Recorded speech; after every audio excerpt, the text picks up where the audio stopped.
It's good afternoon, Brendan Colley. Welcome to Yellow Shell for the first time. Lovely to be talking with you, Joe. It's my pleasure. This is your latest book. It's out now. It is a cracker. The Season for Flying Saucers. Tell us all about it. Thank you.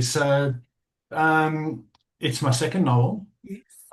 It's a work of literary fiction, but when you read it, you'll see it's a little bit quirky. There are some strange things sitting at the fringes of the novel. Basically, the story is about the Gray family, a mother, a father, and two adult children. So Noah, who's 29, and his 31-year-old sister Martha, and they've all been estranged for 12 years ever since Noah left high school.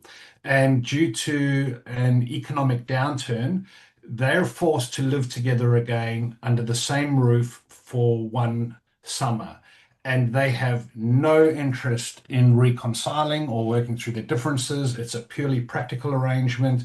Once they've sorted out the individual circumstances, they're going to continue on their separate ways.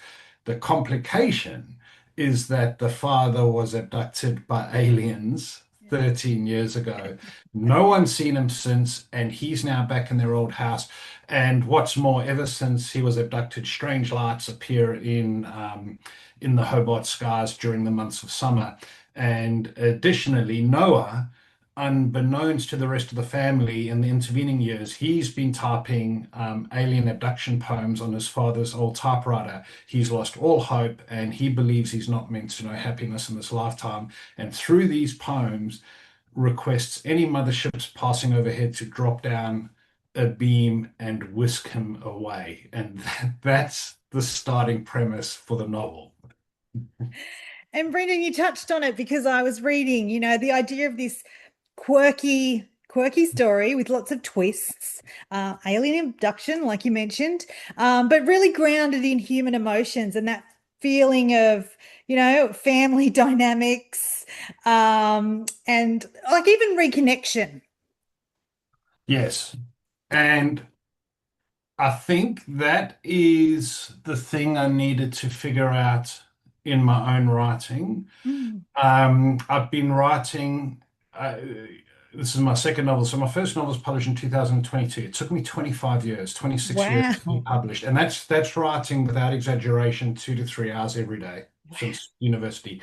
Yeah. And I think the big step I had to make was a lot of my novels were very conceptual and weird, and that's what I lent into, but my characters didn't feel very human. This is the Yeah. feedback I was getting from Okay. from my beta readers, Yes. and the I think I was able to make a step when I really started focusing on the house as a stage, the family dynamic, Yeah. and really lead with my characters Yeah. and sort of just move the line of reality a little bit and have those anomalous things sit more at the fringe. And that seemed to really activate the my stories and bring life into my Yeah. characters.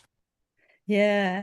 Thank you for sharing that. Really insightful about the journey. Brendan, do you want to tell us a little bit about you? I have the hint of an accent, but we do find both of us here in Australia. Do you want to tell us a bit about you? Anything we need to know about your background? Sure. So if you know the accent, you would have picked up immediately that I'm from South Africa. Yes. And I left South Africa after university. I'm a teacher, so this is my background. Yep. I work in education. I'm not in the classroom at the moment, but I'm still in education.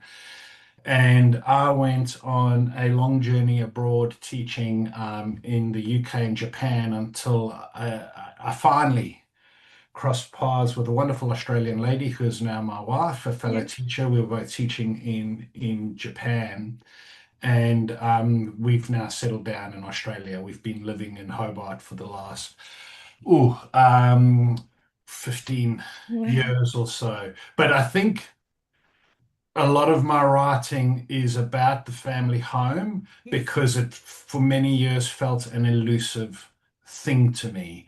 I lived on the road, a sort of nomadic existence, and I'm very happy to say now that Hobart, where I live, is a place that I feel very much at home. Mm. Beautiful part of the world too. Brendan, the book is, well, as we record today, it's available for pre-order, but it's out on the 1st of April. I'll put some links in the show notes on where people can get curious about the book and get curious about you. Are you on socials? How do we connect to you, Brendan? How do we find out more? Yes, Brendan Colley, one word, you'll see the spelling on the book. And I'd say my most active space is Instagram, where I document my Yeah. writing journey. Sure. Well, I'll put some links in the show notes. I'll put a link into where they can get the book as well, around the world. Brendan, are you going to keep writing? Is there more books to come? I mean, no pressure because you obviously need to enjoy this one. But yeah, is that the plan? Yes, so I'm always writing. Yep. I submitted the final edits for my novel on the 17th of August, and as is my routine, on the morning of the 18th of August, I start the next one. So not a Okay. day is No allowed to breaks. pass Yeah. without me being at work on a project of some kind. So Yeah. yeah, I'm 6 months into the next one. Awesome. Well, that sounds like I can do the cheeky ask and ask you to come back again when the next book comes out. I'd love to chat again about the next one. Oh, it'll be my pleasure and lovely talking today, Joe. Thanks for inviting me. Ah, cheers. All the best. See ya.